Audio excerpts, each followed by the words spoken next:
Hello fellow photographers. Today we're going to be talking about wide angle lens versus zoom lens.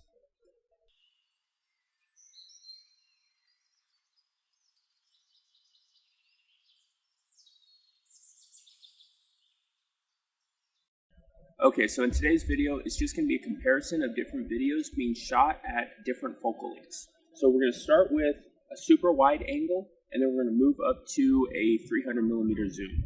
And we're going to do various distances in between. And we're going to shoot them at both f5.6 and f11. Our subject is going to be this bottle here of Deadhead chocolate rum. I bought it because it was a cool looking bottle, so it'll definitely work for this project because it's got some depth to it. So we'll be able to see how zoom lenses tend to flatten an image more, whereas wide angle tends to make it pop a little bit. So that way you can make your comparison on what subject you're shooting and whether you would want to use a zoom lens or whether you would want to use a wide angle. Alright, so we're going to cut to a time lapse here of me just shooting these pictures.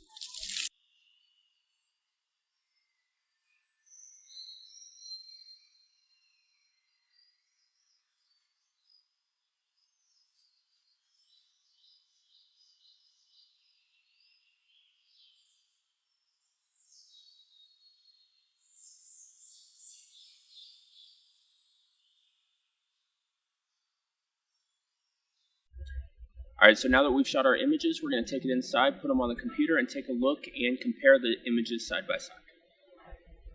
Alright, so let's jump right into this. The first picture we're going to look at is shot at 14mm focal length with a wider aperture of f5.6.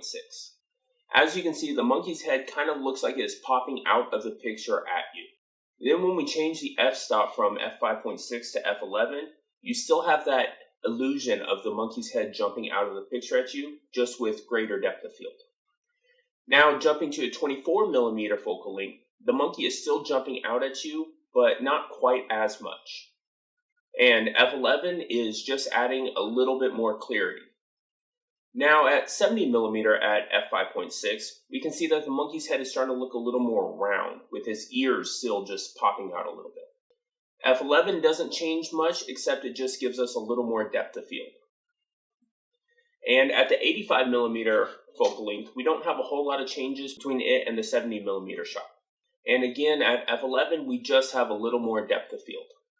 Now that we're at a 200mm focal length at f5.6, we're starting to see that our subject is looking a bit flat with the exception of the shallow depth of field.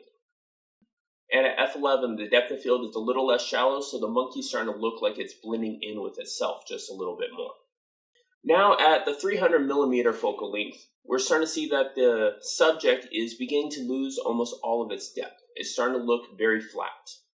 And at f11, it looks almost exactly like the shot taken at f5.6, just with a little more clarity in the background and around the edges of the monkey.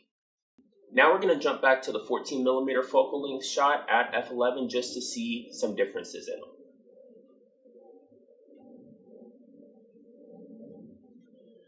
Now let's take a look at them side by side. The 14mm shot really shows off the depth of the monkey, perhaps even exaggerates it a little bit. Whereas you look at the 300mm shot, it barely shows any depth at all. If I had to choose between one of these pictures, personally, I'd probably go with the 85mm at f5.6 because I believe that shows just enough depth for what this image is trying to show without over-exaggerating it too much. But for this video, we're just showing you what the differences in the different focal lengths can do to your image. So what have we learned from this test? If you really want your subject to pop out at you, you need to use a wider focal length and you need to get closer to your subject. And if that doesn't matter to you as much and you just want to fill your sensor with the image, but the depth doesn't matter too much, then you can stay further back using a zoom lens. All focal lengths will have different pros and cons. This is just a short video to show you what some of those differences in the different focal lengths can do to the same subject. That's it for this video. I hope it was informative. Stay safe and happy shooting.